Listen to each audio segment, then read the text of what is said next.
नमस्कार मित्रांनो, तर आजच्या भागामध्ये इकडे आता जो धैर्य आहे तो घरी आलेला असतो आणि तो डायरेक्ट रूममध्ये येतो आणि जी इरा असते, रिनी असते, रिनी आता तिथे लगेच झोपायचं नाटक करते आणि अवंती तिच्या अंगावर गोधडी वगैरे टाकून देते आणि आता लगेच रिनी तिथे झोपते. तेवढ्यात आता लगेच धैर्य म्हणतो, काय झालं वहिनी, सावी काय करते, का बरं झोपली आहे ती?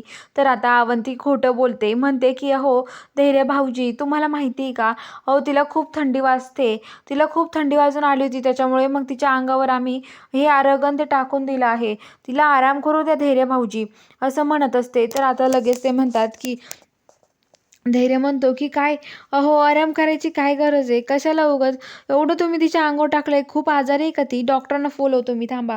तर लगेच अवंती म्हणते त्याची काही गरज नाही आहे धैर्य भाऊजी, अहो मी डॉक्टरांना ऑलरेडी कॉल केलेला आहे, असं म्हणतात. तर ते म्हणतो की ठीक आहे, मग मी हिच्याजवळ बसतो, जा तुम्हाला काही काम असेल तर आवरा तुम्ही, मी सावीजवळ बसतो, तिच्या चेहरा बघतो उघडून. तर तो म्हणतो की नाही नाही, बघू नका तुम्ही, झोपू द्या तिला, असं म्हणतात. आणि आता तिथे तो बसलेला असतो. तर इकडे आता जी ही असते सावी, आता ती चौकशीसाठी त्या महिलेच्या घरी येते.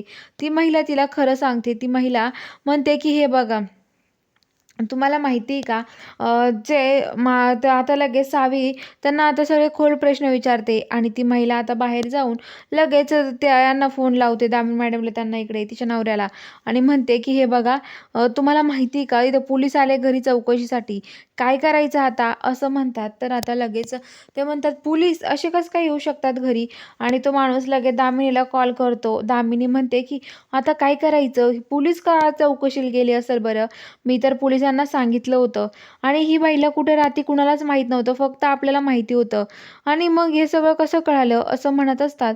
आणि आता लगेच ते म्हणतात की बापरे, आता आपण काय करायचं, असं म्हटल्यावरती आता लगेच जी सावी आहे ती सावी आता लगेच म्हणत असते की हे बघा, आता तुम्ही मला सगळं काही खरं सांगा, असं म्हणते. तर आता ती म्हणते की काय खरं सांगू, तर आता लगेच ती सगळं सांगते, हो माझा नवरा जिवंत आहे, माझ्या नवऱ्याला काही एक झालेलं नाही आहे, असं ती महिला डायरेक्ट सावीला सांगितल्यावरती सावी म्हणते हो ना. तर आता लगेच सावी म्हणते आमच्यासोबत चला तुम्ही पोलीस स्टेशनला, आणि आता ती सावी तिचा हात पकडून घेऊन चाललेली असते. आणि तेवढ्यात सावीला रोडवरती चक्कर येतात आणि आता लगेच जी ही असते ती महिला, ती म्हणते की चक्कर येत आहेत हो मॅडम, काय होत आहे तुम्हाला, आणि सावी चक्कर येऊन खाली पडते.